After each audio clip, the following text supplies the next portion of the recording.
حامدی صاحب، میرا ایک کویشچن یہ تھا کہ میں کافی عرصے سے قرآنسٹ جو ہمارا سیکٹ ہے ان کو پڑھ رہا ہوتا ہوں، اور وہ کچھ میرے سامنے وہ کچھ حدیث پریزنٹ کرتے ہیں جو ہماری 6 کینونیکل حدیث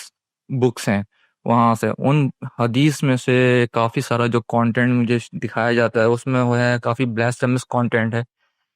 پروفٹ محمد صلی اللہ علیہ وسلم کے حوالے سے، اور ہمارا پھر یہ ہمارے کچھ اورینٹلسٹ جو لوگ ہوتے ہیں وہ انہی اسکرپچرس میں سے وہ سینگس کو اٹھاتے ہیں اور وہ پروفٹ محمد صلی اللہ علیہ وسلم کے اگینسٹ میں وہ کتابیں لکھتے ہیں، لیکن ہمارا جو آرتھوڈاکس طبقہ ہے وہ ان سینگس کو اور ان حدیث کو ڈس آن کرنے کے بجائے اس سے ابھی تک اپنے آپ کو اس کو ایکسیپٹ کر کے رکھا ہوا ہے، اور وہ حدیث سینگس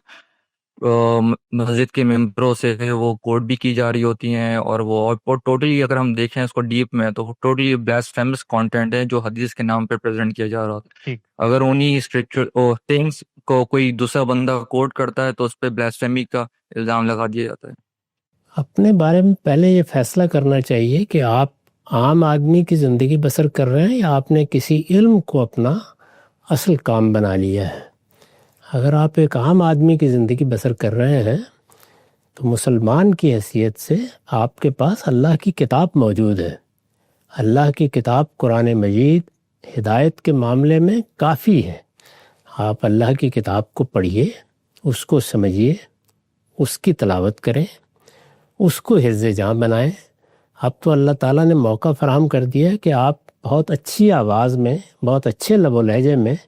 اس کو، اس کے ترجموں کو پڑھتے ہوئے سن سکتے ہیں۔ قرآن مجید سننے کی زیادہ کتاب ہے تو اس کو سنیں، اور مختصر کتاب ہے، 500-600 صفحے میں پایہ تکمیل کو پہنچ جاتی ہے، بار بار اس کو سنتے رہنا چاہیے۔ اس میں کوئی سوال پیدا ہو، کوئی اس طرح کی چیز ہو تو وہ پوچھیے، وہ ہم بھی کوئی خدمت کر سکتے ہیں تو کریں گے، دوسرے اہل علم بھی ہیں۔ اس کے بعد عمل کی چیزیں ہیں، وہ سنت کے طور پر جاری کر دی گئی ہیں۔ نماز ہے، روزہ ہے، حج ہے، عمرہ ہے، قربانی ہے، وہ سنت کے طور پر جاری ہوئی ہیں۔ ان کے لیے کسی حدیث کی کتاب کو پڑھنے کی ضرورت نہیں ہے،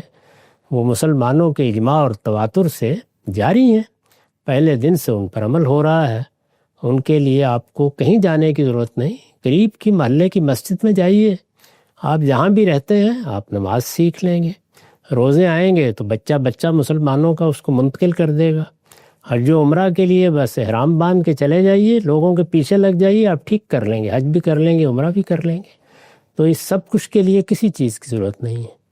جو دوسری چیزیں ہماری عام زندگی سے متعلق کچھ آداب سکھائے گئے ہیں اور چیزیں ہیں، وہ ویسے ہی اتنے سادہ ہیں کہ ایک نشست کے اندر آدمی ان کو سیکھ لیتا ہے۔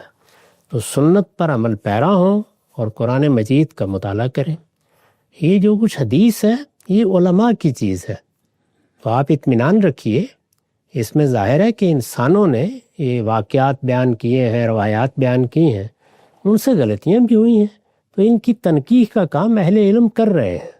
اور ہمیشہ ہوتا رہا ہے اور ہمیشہ ہوتا رہے گا۔ تو اس وجہ سے اس میں اپنے آپ کو زیادہ تشویش میں نہیں ڈالنا چاہیے، الا یہ کہ خود آپ نے فیصلہ کر لیا کہ آپ اس علم کے بڑے عالم بنیں گے، تو پھر اس کے کچھ تقاضے بھی ہیں اور ضرورتیں بھی ہیں، وہ پوری کرنی چاہیے پہلے۔